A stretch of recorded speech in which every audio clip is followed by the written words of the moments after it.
Hey, friend. We've been in this series sharing our emotions with the Lord and bringing our whole selves to Him as a way to grow our relationship and experience more life with Him no matter what we're going through. And today we're taking a little bit of a different spin on that theme. We're stepping into God's feelings toward us. I'm going to read for us from Isaiah 30, starting with verse 18. It says, "Yet the Lord longs to be gracious to you. Therefore, he will rise up to show you compassion." This is how God feels toward you: compassion. He has loving kindness. He has empathy that is moved to action. He cares for you. He cares for what you're going through, and he longs to be gracious to you. But I know there's some of us who are thinking right now, yeah, that might be true for other people, but not me, or not in this mess.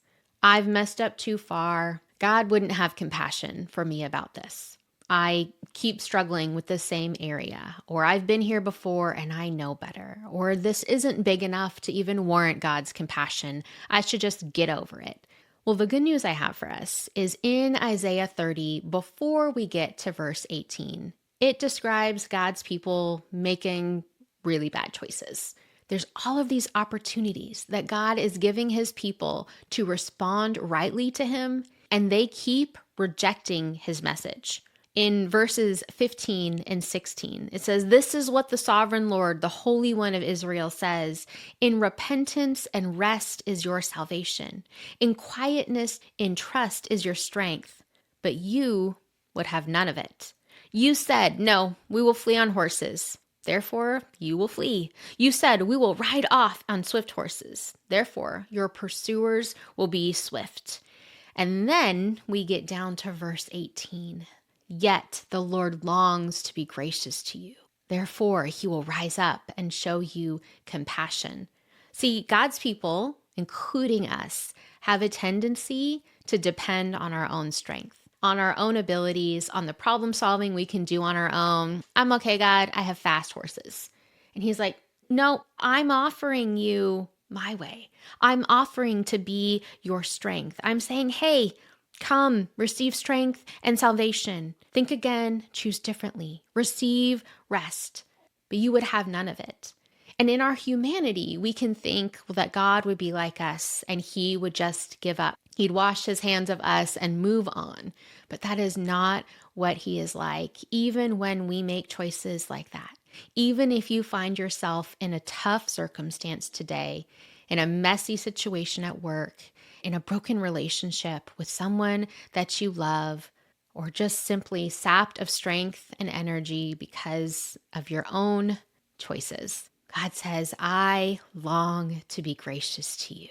I will rise up to show you compassion."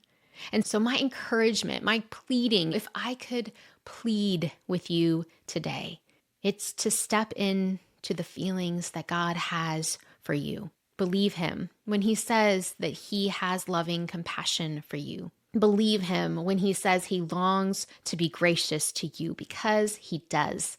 No matter what you're going through, God can meet you in it with grace and compassion. You don't have to depend on yourself. You can trust him. He's powerful and reliable. God's compassion is not fickle. The way he feels isn't the way a human feels, where it ebbs and flows and changes one moment to the next. God is steadfast and trustworthy. You can rely on his grace and compassion for you. And so I invite you, press into this conversation with him. And so here's a question I invite you to take to God today. God, what's something you want me to know about your compassion for me? I invite you, don't just take what I've talked about as the answer to the question. Sit with it, quietly linger, ask God what he would prompt in your heart and mind, what he would show you. God, what do you want me to know about your compassion for me? Have a good talk.